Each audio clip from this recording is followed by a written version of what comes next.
सच्चिदानंद रूपाय विश्वोत्पत्त्यादि Hathaway तापत्रय विनाशाय श्रीकृष्णाय वयं नुमः। चैतन्यं शाश्वतं शान्तं व्योमातीतं निरञ्जनं नादबिन्दुकलातीतं तस्मै श्रीगुरुवे नमः। मरणे संभवे चैव गत्यागमनयोरपि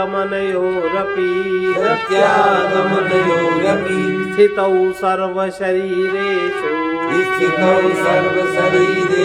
आकाशेनाविलक्षण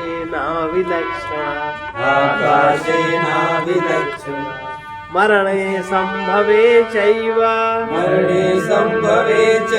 गत्यागमनयोरपि स्थितौ सर्वशरीरेषु आकाशेन विलक्षण। ये आत्मा संपूर्ण शरीरों में, ये आत्मा एक है। आत्मा माने अपना,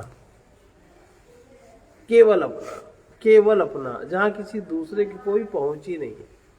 और केवल जो अपना है, जब उसके सामने कोई वस्तु है तब उसका नाम हो जाएगा साक्षी।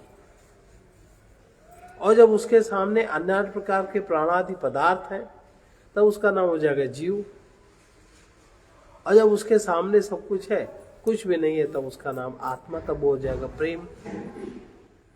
तो ये आत्मा संपूर्ण शरीर में मृत्यु, संपूर्ण शरीर में, संपूर्ण माने स्थूल शरीर में, सूक्ष्म शरीर में, कारण शरीर में, तीनों की मृत्यु होती है। सूक्ष्म शरीर की मृत्यु के बाद कोई मुक्त होता है। शरीर में मृत्यु, जन्म, लोकांतर में गमनागमन और स्थित रहने में भी आकाश से अविलक्षण, आकाश से अविलक्षण। अर्थात इन सब व्यवहारों में रहते हुए भी ये आकाश के समान निर्विकार और विभू है। गमनागमन में जाए तो स्वर्ग में जाए तो नरक में जाए तो शरीरों में रहे तो मरे तो जी, वो हमेशा हर तरफ साक्षी ही रहता है। अब चूंकि भ्रम के वश भ्रम माने और मोह माने कि जो हम लोग अन्यथा कल्पना कर लेते हैं। मोह की क्या परिभाषा बताई कि हम लोग सत्य को, तत्व को ग्रहण नहीं करते। जो तत्व है उसको ग्रहण करने की क्षमता हमारे में नहीं। जैसे हम सूर्य के प्रकाश को ग्रहण नहीं कर सकते, मतलब क्या है कि सूर्य के प्रकाश को ग्रहण करने की क्षमता हमारे में नहीं है। अर्थात हमारी आंखें कमजोर है, और आंखें कमजोर होने के कारण से हमारी हड्डियां भी कमजोर हो जाएंगी।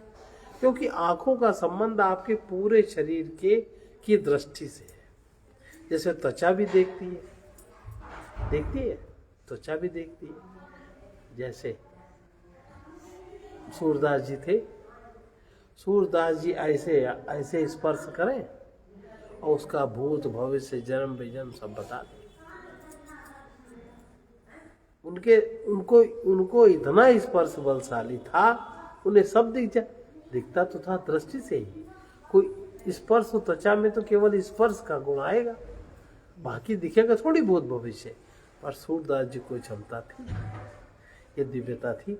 इसी कारण से उस समय जब उस समय बड़ा हाहाकार मचा था, तो सूरदास जी ने कौन सा काम स्वीकार किया कि राज सत्ता का भेद कैसे मिले। ये कल क्या करने वाला है मुल्ला टुल्ला, कैसे पता लगे। कहीं से कोई रास्ता नहीं, और क्या पता किसी गांव में आग लगा दी, किसी को हिंदू मुसलमान बना दिया, कहीं गांव में लड़कियां उठ गई। मतलब उस समय पता नहीं कौन राजा था, औरंगजेब। इतना हाहाकार, जैसे हम लोग यहाँ बैठे और कहो तड़ता घुसा में गोली मार के सबको मार के चला। अब लाशें, हमारे डर के कोई आएगा नहीं, लाशें 15 दिन सड़ गई।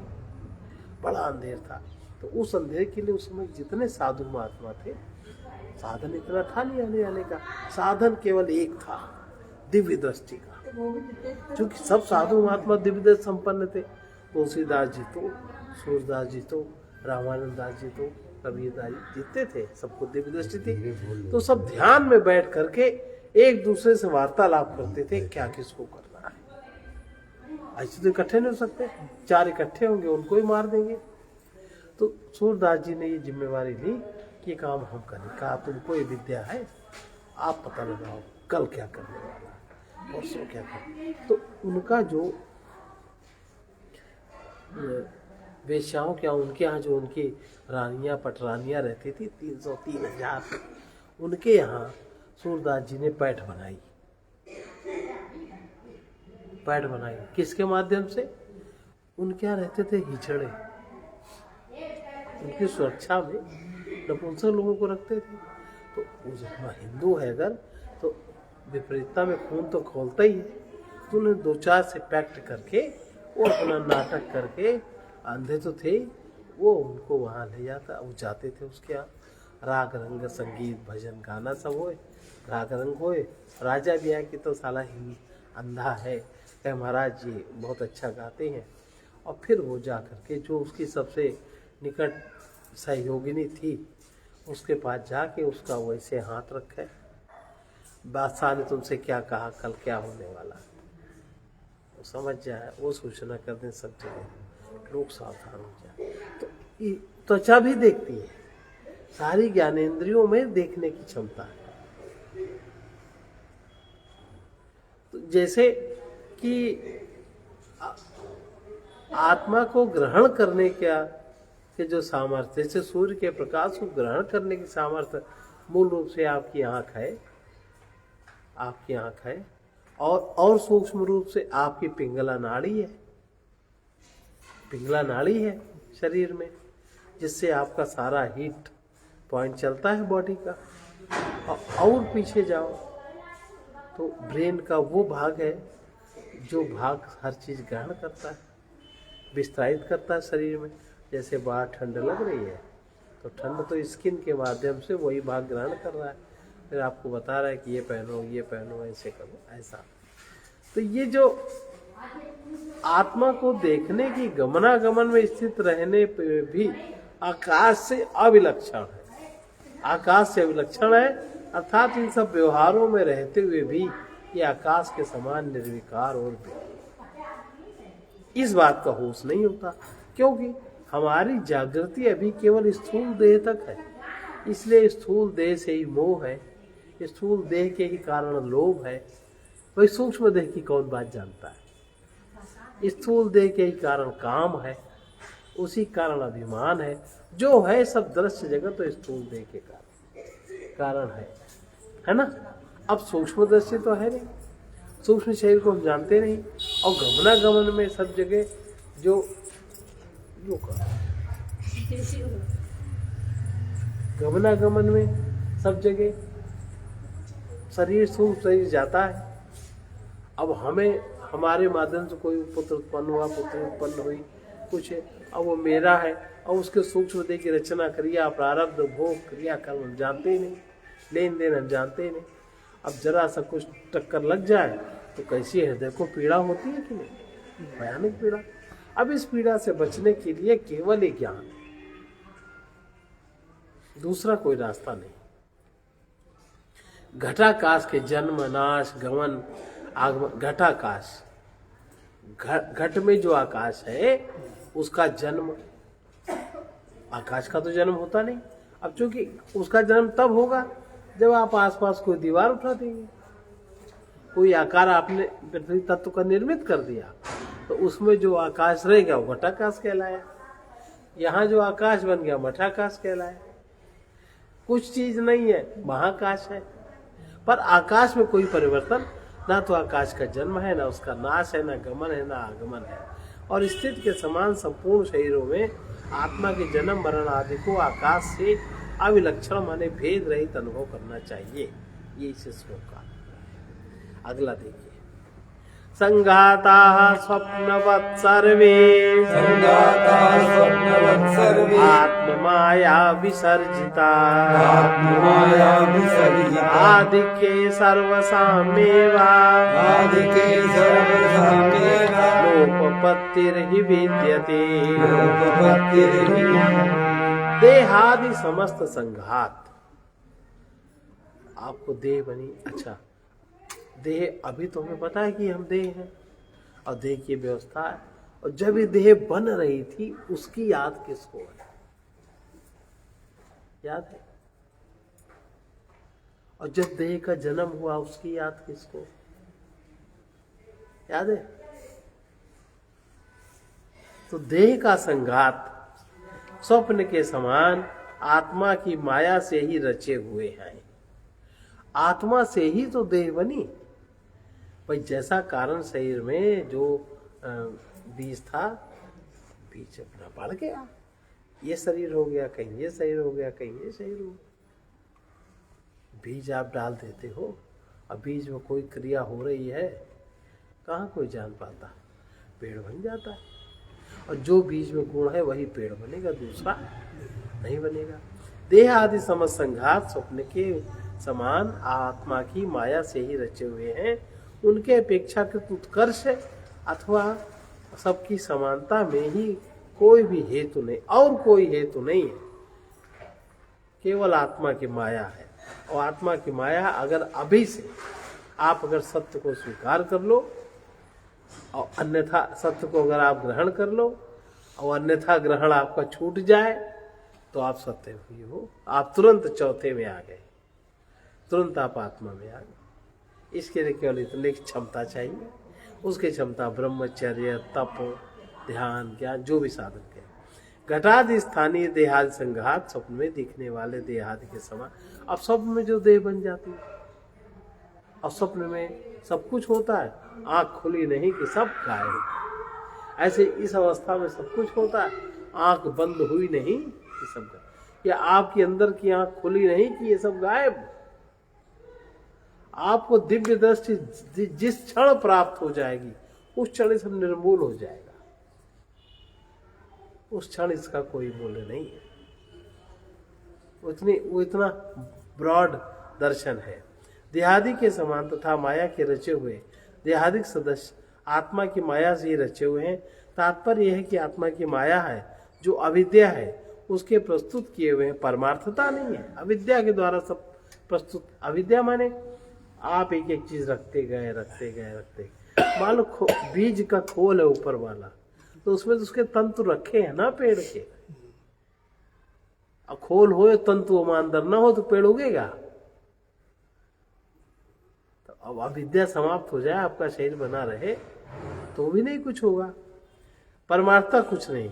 यदि त्रियग आदि देहों की अपेक्षा देवता आदि के शरीर इंद्रियों की अधिकता उत्कृष्टता है, अथवा यदि तत्व दृष्टि से सबकी समानता ही है, तो भी क्योंकि उनके सद्भाव का प्रतिपादक कोई हेतु नहीं है, इसलिए वे अविद्याकृत ही है, परमार्थता नहीं है। ऐसा इसका तात्पर्य है। अविद्या माने क्या? रस्सी में हमने सांप समझा, सांप के अनुसार हम सारी क्रियाएं कर रहे हैं, और रस्सी नामक जो तत्व था उसको हमारी बुद्धि में ग्रहण करने की क्षमता नहीं है, हमारी कल्पना की क्षमता ज्यादा है, तो हम उधर खसक गए। अब हम अन्यथा ग्रहण करने लगे, तो जो नहीं था वो हमने अन्यथा ग्रहण कर लिया, वो समस्या बन गई। वो उस अन्यथा ग्रहण में होने लगा भ्रम, वो भ्रम है, वो समस्या बन गई। और वो तत्व का ग्रहण वो है मोह। हम मानते ही नहीं कि हम गलत देख रहे हैं। इसलिए उत्पत्ति आदि से रहित अद्वितीय आत्मा का श्रुति प्रमाणकत्व प्रदर्शित करने के लिए उपनिषद वाक्यों में उल्लेख दिया। जैसे रसादयो ही एकोशा व्याख्यात स्तरीय के व्याख्याता स्तरीय तेषामात्मा परो जीवा हम यथा संप्रकाशिता। ये तैत्रीय श्रुति में जिन रस आदि अन्नमय आदि कोशों की व्याख्या की गई है। तैत्तिरीय उपनिषद में सारे कोशों की व्याख्या है। आकाशवत परमात्मा ही उनके आत्मा जीव रूप से प्रकाशित किया गया है। आकाशवत जो परमात्मा है वही अन्य कोशों में जीव रूप से प्रकाशित हो रहा है, या अन्य कोशों को वो प्रकाशित कर वो स्वयं कोश की तरह बन रहा है। भाई अन्न में कोश को प्रकाशित किया तो हम शरीर बन गए कि नहीं बन गया? मन में कोश को प्रकाशित किया, हमारा मन बन गया कि नहीं बन गया? हमें सुख दुख बन गया कि नहीं बन गया? वो प्रकाशित कर रहा है। तैत्तिरीयक में अर्थात तैत्तिरीक शाखोपनिषद वल्ली में जिन रसादि अन्न रसमय एवं प्राणमय इत्यादि कोशों की व्याख्या स्पष्ट विवेचना की गई है, और जो उत्तरोत्तर की अपेक्षा पूर्व वही स्थित होने के कारण खड्ग के कोश के समान कहे गए हैं, उन कोशों का आत्मा जिस अंतरतम आत्मा के कारण पांचों कोश आत्मवान है। अंतरतम माने बहुत अंतर, जहां आत्मा का केंद्र बिंदु है, उस केंद्र के आत्मा के केंद्र के कारण ही पांचों कोश आत्मवान है। मैं बुद्धि हूं कि नहीं, मैं मन हूं कि नहीं, मैं तन हूं कि नहीं, यही तो हम लोग व्याख्या करते हैं। हमारे पास इतनी ताकत है कि नहीं? तो आत्मवान की तरह इन कोशों से व्यवहार करते हैं। वही सबके जीवन का निमित्त होने के कारण जीव जो आत्मवान की तरह कोश में रहकर जो व्यवहार करता है, वही सबका निमित्त होने के कारण जीव कहलाता है। आत्मा की तरह कोश नहीं, आत्मवान की तरह वो कोशों पर आधार मान के व्यवहार करता है, वही जीव कहलाता है।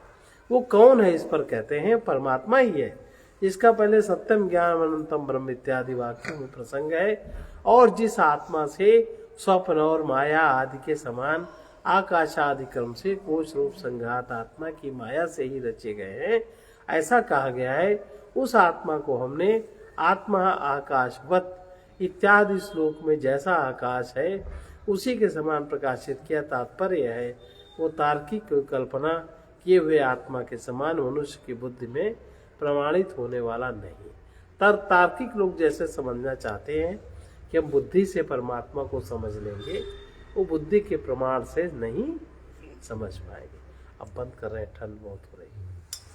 अब बाकी कल सर्वे भवन्तु सुखिनः, सर्वे सन्तु निरामयाः, सर्वे भद्राणि पश्यन्तु, मा कश्चित् दुःखभाग्। कृष्णाय वासुदेवाय हरे परमात्मने प्रणतक्लेशनाशाय गोविन्दाय नमो नमः। उग्रवीर महाविष्णु ज्वलन्तं सर्वतोमुखं नृसिंहं भीषणं भद्रं मृत्युर्नमाम्यहम्। ॐ ह्रौं जूं सः ॐ भूर्भुवः स्वः ॐ त्र्यम्बकं यजामहे सुगन्धिं पुष्टिवर्धनम् उर्वारुकमिव बन्धनान् मृत्योर्मुक्षीयमामृतात्। ॐ स्वः ॐ भुवः भूः ॐ सः जूं असतो मा सद्गमय तमसो मा ज्योतिर्गमय मृत्योर्मामृतं गमय। ॐ पूर्णमदः पूर्णमिदं पूर्णात् पूर्णमुदच्यते पूर्णस्य पूर्णमादाय पूर्णमेवावशिष्यते। ॐ शान्ति शान्ति शान्तिः।